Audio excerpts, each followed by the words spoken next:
biasanya kalau orang itu tidak mengenal Islam, yang muncul awal itu adalah fobia. Ini ada Bismillahirrahmanirrahim. Ini teksnya Arab. Nah, kalau yang ini bahasa Ibraninya. Beshem Adonai Harahaman Harahum. Tapi karena ini konteksnya Ibrani, nama Allah nggak boleh disebut. Karena itu terlalu suci. Beshem Adonai Harahaman Harahum. Hadahillah ledonai Rabban ha'alamin Harahaman Harahum Molech yom haddin Otcha abedim Obecha mistayim.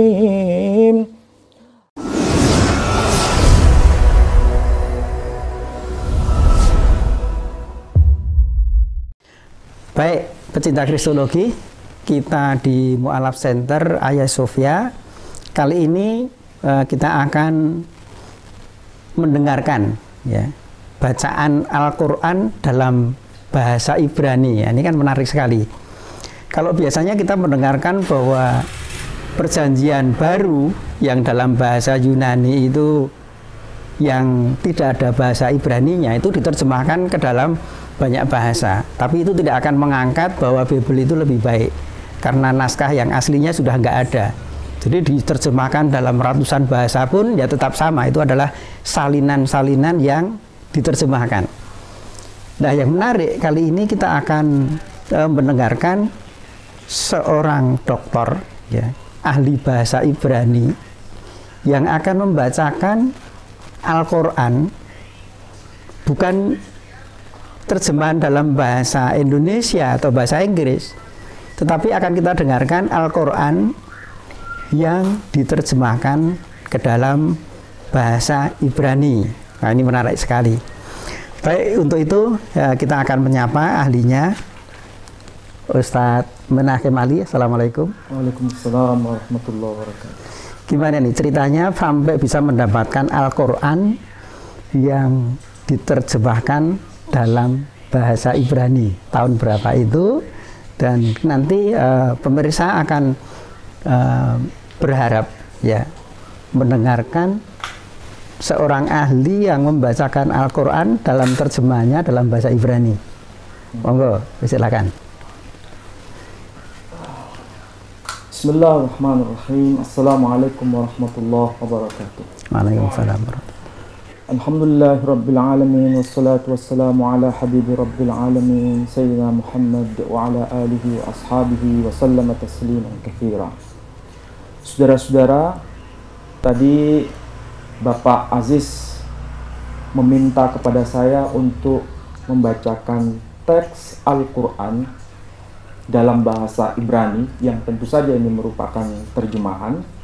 Tapi sebagai pengantar awal, saya bukan doktor yang pakar di bidang bahasa Ibrani, tapi saya sekedar bisa bahasa Ibrani, sekedar bisa saja. Jadi ini nanti akan saya tampilkan bagaimana cara pembacaannya. Namun sebagai pengantar awal, Al-Quran terjemahan bahasa Ibrani ini merupakan sebuah karya besar yang dilakukan oleh ulama-ulama yang pakar di bidangnya. Yang kebetulan yang saya bawa ini adalah Al-Quran, tapi ini bahasa Ibraninya ya, Hak Quran Belashon Akhir. Kalau diterjemahkan Al-Quran dalam bahasa lain. Targum artinya terjemahan. Terjemahan di sini maksudnya terjemahan dalam konteks bahasa Ibrani modern. Makanya disebut Targum Me'ivrit, artinya terjemahan dalam bahasa Ibrani. Jadi sepertinya ini mirip seperti Bible dalam bahasa Ibrani, tapi sebetulnya ini bukan Bible, tapi Al-Quran. Nah, yang menerjemahkan bukan orang sembarangan. Yang menerjemahkan di sini tertulis namanya disebut dengan Subhi Ali Odi. Subhi Ali Odi. Jadi seorang profesor beliau dalam bahasa Timur Tengah. Dan ini merupakan karya Quran bahasa Ibrani yang diterbitkan tahun 2015 ini.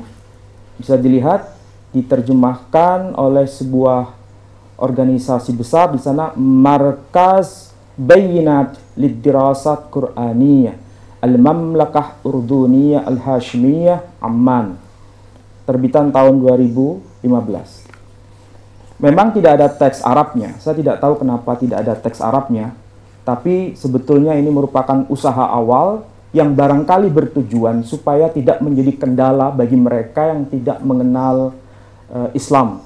Karena biasanya kalau orang itu tidak mengenal Islam, yang muncul awal itu adalah fobia. Kalau sudah tahu huruf Arab, kayaknya tidak mau baca. Mungkin dalam konteks itu tidak dihadirkan huruf Arabnya, hanya terjemahan bahasa Ibraninya saja, supaya mereka penasaran untuk membaca bagaimana pembacaan dalam versi bahasa Ibrani. Nah, ini ada yang namanya Surah Al-Fatihah. Surah Al-Fatihah. Ini ada Bismillahirrahmanirrahim. Ini teksnya Arab. Nah, kalau yang ini bahasa Ibraninya.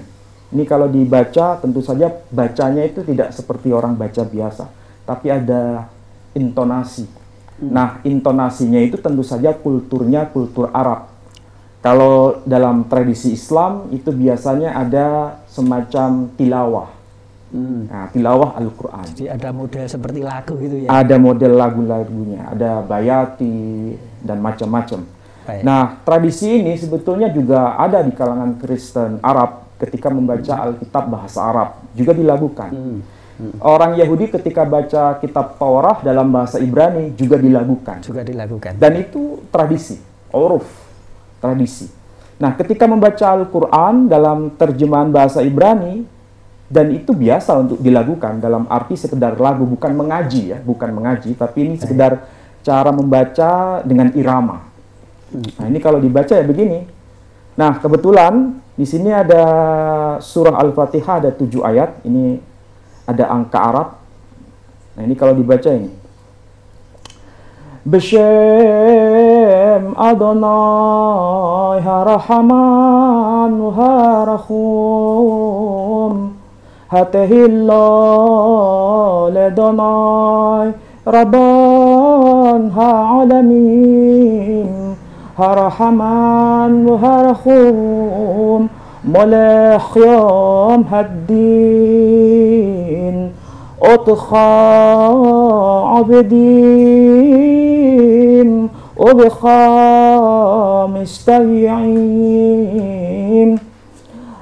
Haddari Khenu El Hadere Hayyashar Dar Kham Shel Elle Asher Gamalta Lachem Hasad Lo Shel Hazumim Velo Shel Hato'im. Kalau dengar itu kayak orang ngaji ya? Ah iya, begitu. Itu cara baca. Cara baca. Nah, ini kebetulan ini yang diterjemahkan oleh Profesor Subhi Ali Odi. Ini seorang ilmuwan besar yang pakar dalam bahasa Ibrani dan diterbitkan di Yordania, Amman. Jadi ini bukan karya orang Yahudi, tapi ini merupakan karya ilmuwan Muslim, tapi dia mengenal bahasa Ibrani. Nah, uniknya saudara, terutama Pak Aziz ya, nanti akan bisa melihat betapa unik kalau dikaji dari konteks bahasa. Di sini ada kata-kata Beshem, kalau dibaca Beshem Adonai Harahaman Harahum.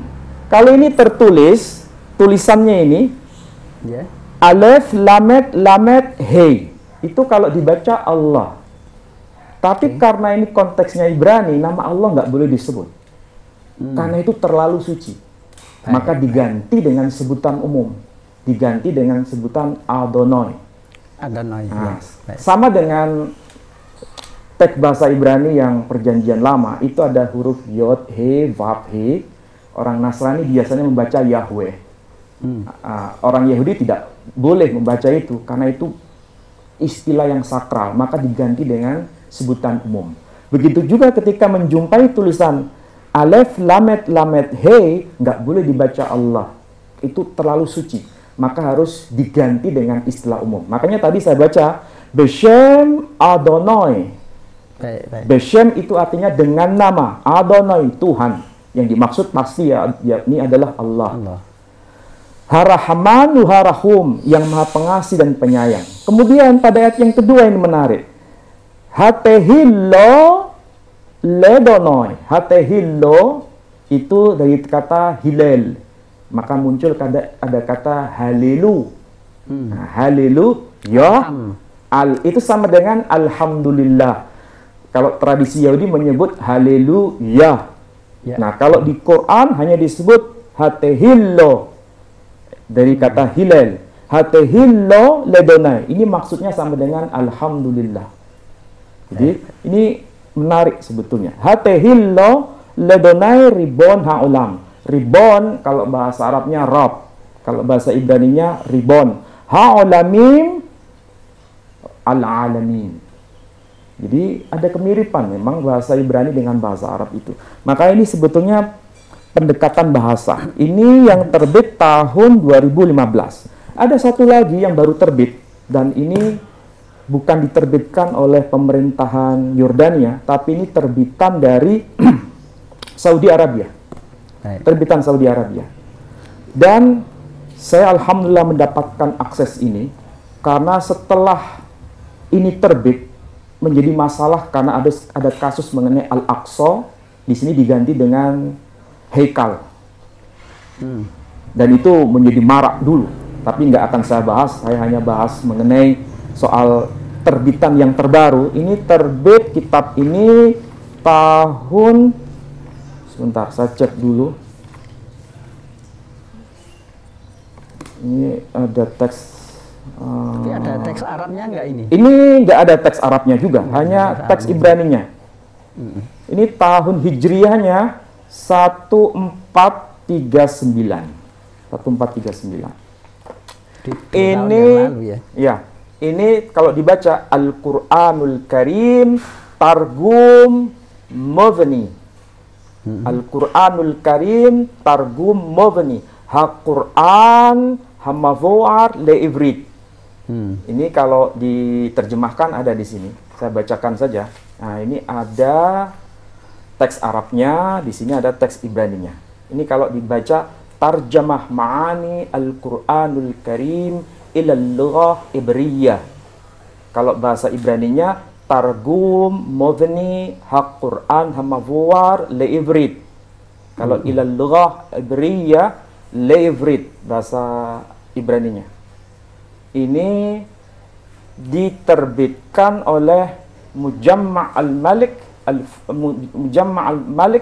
Fahad Littiba'ah al-Mushaf al-Sharif. Ini kalau bahasa Ibraninya Merkaz Hammeleh Fahad. Jadi ini nama raja sebetulnya, Meleh Fahad. Meleh Fahad itu berarti Raja Fahad. Raja Fahad. Ya. Malik Fahad Lehas Safat Hak Quran Hamafuwar. Jadi diterjemahkan oleh pemerintahan kerajaan Saudi Arabia atas prakasa Raja Fahad yang berupaya untuk menerjemahkan Mushaf As-Syarif. Ini yang versi bahasa Ibrani. Dibacakan sebuah surat teksnya. lagi. Ini ada perbedaan kecil karena namanya terjemahan ya, karena pilihan kata. Kalau di sini diterjemahkan begini. Ini surat Al-Fatihah. Surat Al-Fatihah. Ini sebetulnya bahasa Arab yang ditulis dengan huruf Ibrani sebetulnya. Tetap ada perbedaan ya? Apanya? Yang tadi kalau karena terjemahan ya? Ya, karena terjemahan. Jadi ini ibaratnya kalau bahasa kita itu seperti pegon. Bahasanya pegon itu bahasa Jawa, hurufnya Arab kalau di Indonesia.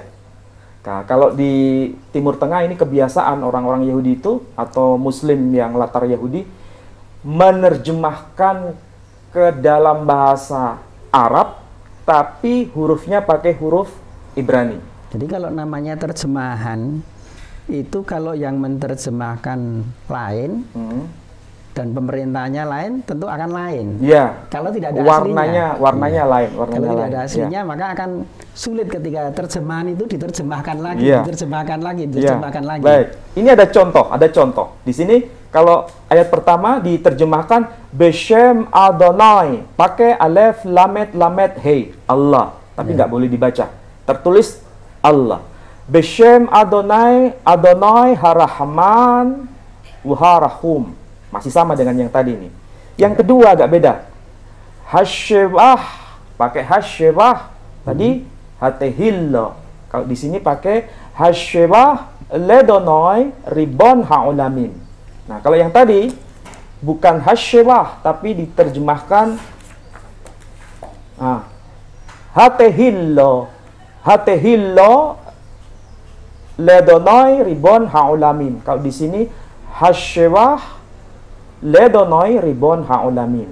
Ya. Ini ayat yang kedua. Ayat yang ketiga di sini, ayat yang keempat, moleh yom haddin. Moleh yom haddin bahasa Arabnya malik yaumiddin. Jadi malik yaumiddin Ibraninya moleh yom haddin. Masih ada kedekatan moleh dengan malik. Tapi kalau di sini disebut terjemahannya solet beyom haddin. Solet itu kalau bahasa Arabnya sama dengan sultan. Solet. Kerajaan juga ya. Ya, raja. Tapi kalau saya sebagai pembaca lebih merasa nyaman ada kaitan antara istilah moleh dengan malik karena ada kedekatan dibanding istilah solet. Ya. Kecuali kalau bahasa Arabnya sultan, tidak ada masalah. Tapi Quran kan menyebutnya Malik Yaumiddin. Di sini Moleh Yom Haddin. Kalau saya disuruh milih yang mana terjemahan yang tepat, ini yang lebih tepat. Kalau ini kurang direkomendasi. Karena di sini menggunakan istilah Solet Yom Haddin. Sebetulnya nggak ada beda makna. Tapi nuansa kata yang dipakai itu kurang begitu dekat. Kedekatannya. Kalau Solet lebih dekat dengan bahasa Arabnya sultan. Ya, Solet, sultan. Nah, ini contoh konkret saja. Jadi mudah-mudahan Quran terjemahan bahasa Ibrani yang berbagai macam ini menjadi pengayaan dalam terjemahan Quran yang juga dalam berbagai bahasa. Tapi ada maksud sebetulnya. Kenapa dihadirkan Quran terjemahan bahasa Ibrani? Karena dalam dunia Arab itu ada Alkitab bahasa Arab yang bertujuan untuk mengimbangi Quran bahasa Arab. Nah, sementara ini Quran dalam bahasa Ibrani bertujuan untuk mengimbangi Alkitab bahasa Ibrani. Jadi sebetulnya saling menjaga dalam arti saling bertukar kebahasaan. Saya kira itu yang bisa saya jelaskan mengenai Quran bahasa Ibrani. Terima kasih Ustadz Menachem Ali yang telah menjelaskan dan membacakan ya. Dan untuk pecinta kristologi, ini sebuah contoh yang bagus sekali bahwa Al-Fatihah yang sampai sekarang ini masih orisinil, mulai diturunkan oleh Jibril atau Roh Kudus ya, ketika sampai kepada Nabi Muhammad SAW dan akhirnya sampai kepada kita, ini aslinya masih ada, gitu ya. Aslinya masih ada. Ya, ini kalau diterjemahkan dalam bahasa Ibrani oleh orang yang berbeda, ini bisa berbeda, tapi alhamdulillah aslinya tetap ada gitu loh. Nah, bedanya dengan Bible apa? Ya, kenapa nggak saya sebut Injil ya? Karena Injil itu ya yang diturunkan kepada Nabi Isa alaihissalam, sedangkan yang beredar sekarang ini bukan yang disampaikan oleh Nabi Isa alaihissalam, tetapi adalah karangan dari Matius, karangan dari Yohanes. Jadi itu bukan Injil sebenarnya. Nah, itu pun ketika diterjemahkan ke dalam berbagai bahasa bisa, tetapi ketika naskah aslinya itu nggak ada, ya buat apa gitu loh. Jadi akhirnya salinan yang disalin. Nah, dan tidak akan mencapai pada orisinalitas ya. Jadi tetap saja itu salinan dan tidak ada naskah aslinya. Nah, untungnya kita dalam agama Islam ini semuanya masih asli ya. Contohnya tadi Al-Fatihah dibaca pakai bahasa Ibrani, terjemahannya itu ada perbedaan-perbedaan, tetapi karena masih ada aslinya ya tetap bisa kembali kepada aslinya. Oke, pecinta Kristologi, saya mewakili dari Mu'alaf Center Hagia Sophia mengucapkan selamat belajar dan memperdalam masalah-masalah tentang Kristologi. Sekian dari saya dan juga mewakili Ustadz Menahem Ali. Kita ucapkan terima kasih kepada semuanya. Assalamualaikum warahmatullahi wabarakatuh.